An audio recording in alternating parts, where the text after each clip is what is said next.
Hey everyone, in today's video, I want to talk about a group of people that have been underpaid by the Social Security Administration. And we're not talking about small dollars here. The estimate is that the prior underpayments have been at least $131 million and that every year there will be an additional $9.8 million added to that. So today, I want to tell you who these people are and what you can do to get that money back. So let's dive in.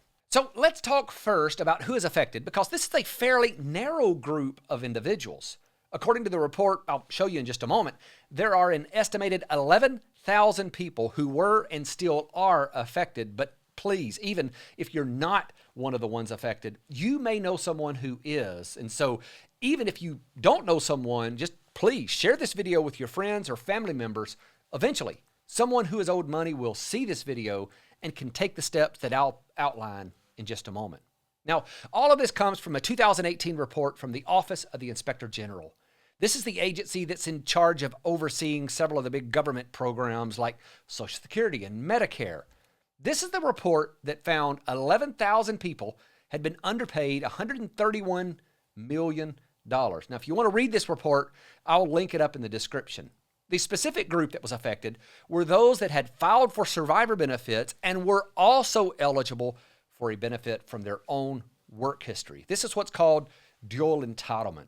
The problem was that the administration didn't inform people that you could file for only your survivor benefit and let your own benefit grow with the delayed retirement credits. That's what's known as a restricted application. Let me show you how this works, and I think it'll make perfect sense. After some law changes in 2016, most of the Social Security filing strategies were eliminated. But one of these is still in place, and it benefits those who are eligible for survivor benefits.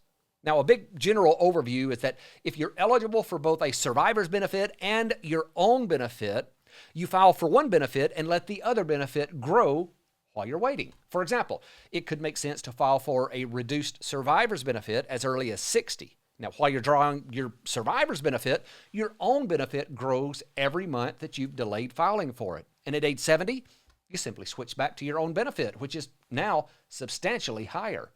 The reverse of this would work as well. You could file for your own benefit as early as 62 and switch to a survivor benefit at full retirement age. Now, it may help to show a couple of examples here, so let's see how this works. Let's say that Paula is 60.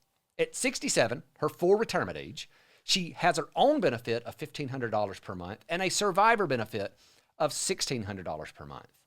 One approach she could take would be for Paula to file for her survivor benefits at 60.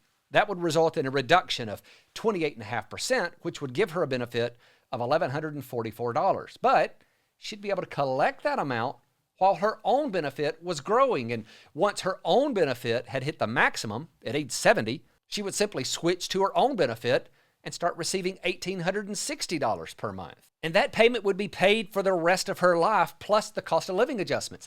That's a massive difference in monthly benefits. Now, the reverse of this scenario could also work. Let's assume that instead, Paula is currently 62, which is the earliest age you can claim your own benefit. And at full retirement age, she has her own benefit of $1,200 and a survivor's benefit of $1,800 in this case. The easy decision here is to file for her own benefits first, even though it would be reduced down to $840. At her full retirement age of 67, she would switch to a survivor's benefit. That way, she could receive a benefit while she was waiting to get her full survivor's benefit. Now, just a quick tip here, survivor benefits won't continue increasing beyond full retirement age, and that's why we didn't illustrate her waiting until 70. So needless to say, this strategy has a lot of potential to help people who desperately need the income. But the Social Security Administration never told people this was an option. It may be that the technician at the Social Security office didn't know about it, or maybe just didn't care. But either way, they just took the application without telling anyone that they could increase their benefit by using these strategies. Since this report by the Office of the Inspector General was issued, we've been waiting and watching to see how they would correct this. And guess what? They haven't done anything. In fact, they're now saying that they've conducted an audit and they've put safeguards in place to keep this from happening again, but they are declining to reimburse the people that were affected. If it wouldn't have been for someone else who is closely watching this, I would have missed that language completely when they said that. Their position was buried on a footnote in a letter to the president from the Office of Special Counsel. Here's the specific language that was used in that footnote. SSA employs improperly enrolled widower claimants for survivor benefits and retirement insurance benefits simultaneously to their potential financial detriment. After substantiating the matter, SSA conducted an audit to ascertain how many claimants were affected and initiated additional policy training and safeguards to address the issue. However, SSA declined reopening and reimbursing affected claimants, citing the agency's rule of administrative finality. This is a dodge if I've ever heard one. Basically, they're saying, here's this ambiguous rule that we're going to apply to this so we don't have to pay back what we owe. I can assure you of two things. First, if it was the other way around and you owed them money, they'd get it collected even if they had to turn off your benefits. And second, they have to know that using the rule of administrative finality as their reason is completely bogus.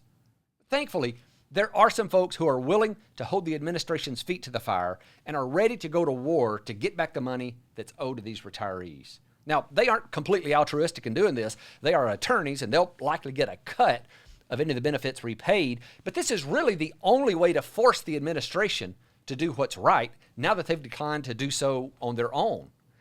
Down in the description and in the first comment, there's a form. If you think that you've been affected by the Social Security Administration not telling you what your options were, I want you to fill it out. It's only your contact information and 4 short questions. The attorneys who are working on this are looking for a lead plaintiff so they can make the Social Security Administration do the right thing and repay these missed benefits. So just know, if you fill this form out, there's the possibility that these attorneys may contact you for further questions. So look down in the description, see the first comment, and get this form filled out. Thanks for watching.